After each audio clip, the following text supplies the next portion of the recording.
Um, okay, so here's a question I want to ask everyone who actually works in the industry these days, especially in Texas. Well, no, it's even in Arkansas.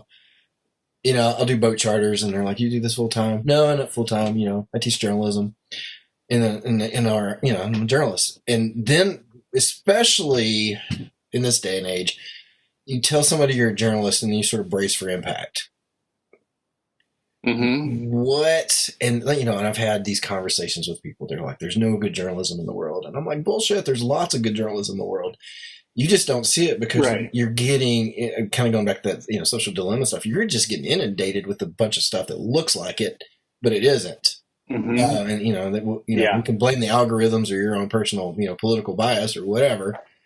I said, Yeah. there's good stuff. There's really good people doing work out there. You just have to know where to go get it. So you're somebody Mm-hmm. who sees a lot of work from a lot of places.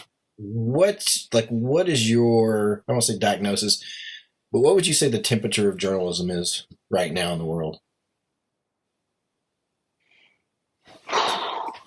Um, I mean, yeah, I'm biased, but I mean, I think there's incredible journalism being done, and I have people in my own family who call the New York Times fake news and all of it's fake news, and how can you trust this and everything's slanted. And what I tell them my own personal experience, like having been inside those organizations, and you learn about the structures and the processes, Mm-hmm. and then you learn the people, like you actually work alongside these colleagues and you learn that you can trust them, and you trust like there's a structure, right?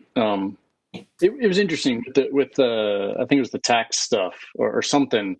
People kept making a huge deal about these anonymous sources, Mm-hmm. and we don't talk about like what a problem media literacy is in this country. Mm-hmm. People don't know how to consume news, Right. but it's like that doesn't mean they're not known. um, an anonymous source, of course the reporter knows who it is, and probably their editor and a couple of layers above that know exactly who this person is.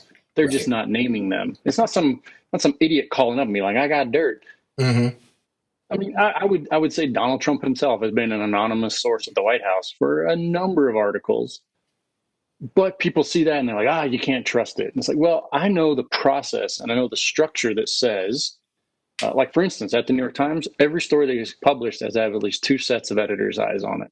Mm-hmm. So, and then seeing the back channel discussions about, is this accurate? Is this right? And every journalist I've known and have worked with wants to get it right more than anything. They want to Mm-hmm. understand and get it right and tell the truth and communicate that because that's important. So Mm-hmm. it's my bias is towards trusting the journalists that I've worked with, and especially at the places that I have sort of some inside knowledge of, because I know how the sausage is made. And in that sense, like I trust the sausage makers, so I Mm-hmm. can trust the sausage.